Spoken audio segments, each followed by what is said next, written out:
Magandang araw! Ngayon samahan niyo akong sasakay ng bus dito sa Hong Kong. At kung bago ka pa lang sa aking channel, huwag kalimutang mag-subscribe. So ito na nga, naghihintay ako sa traffic light kasi naka red light pa siya. Hintayin nating mag-green bago tayo tumawid para iwas huli. Ang mga bus dito sa Hong Kong viewers ay ibang-iba sa bus sa atin sa Pilipinas na kahit saan pwede silang titigil, pero dito sa Hong Kong is yung bus titigil lang sa mga bus station. Dahil nga napaka-advance ng Hong Kong viewers, yung mga transportation dito is cashless. So hindi na gumagamit ng cash, or meron mang gumagamit ng cash pero bihira lang. Yung ginagamit dito is octopus card.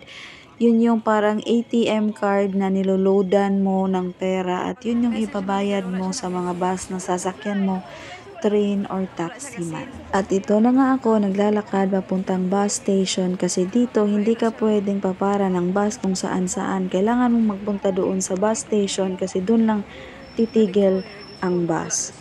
And pag dito ka sa abroad, bawal tamad kasi lahat ng pupuntahan dito is malayo ang lakarin, kaya yung mga tao dito masipag at mabibilis maglakad.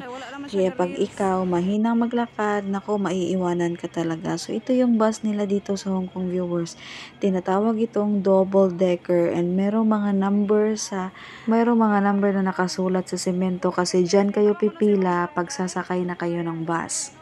At dyan din titigil yung bus na sasakyan ninyo viewers. Napaka-organized dito ang mga transportasyon nila. At hindi ka rin pala maliligaw dito kasi pag kailangan mo ng magtanong, meron silang app viewers. Merong app yung bus na pwede mong i-download at hanapin mo doon kung ano yung pwede mong sakyan papunta sa mga lugar na gusto mong puntahan. At alam niyo ba na dahil nga bus yung sinakyan natin is makamura tayo ng pamasahe na halos kalahati kaysa train yung ating sasakyan. Kaso nga lang, medyo may katagalan pero carry lang yan. At ito na nga, pumipila na nga kami dito, naghahanap kami kung ano bang number ng bus ng sasakyan namin.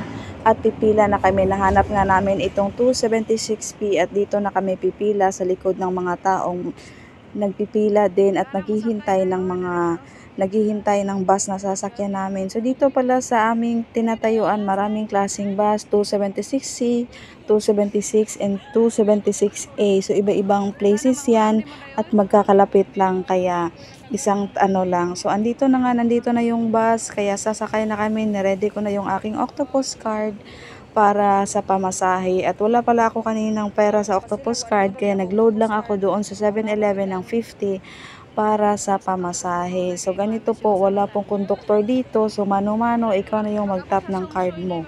Ayan, so ako na po yung susunod at ito lang po yung gagawin. I-tap lang natin yung ating octopus card dyan at maliles na yung ating pamasahe at aakyat na tayo, maghahanap tayo ng chair. So dahil nga ambisyosa kami at gusto kong maipakita sa inyo, dito kami sasakay sa itaas at sa harapan. Kahit walang sumasakay dito sa harapan kasi nga mainit.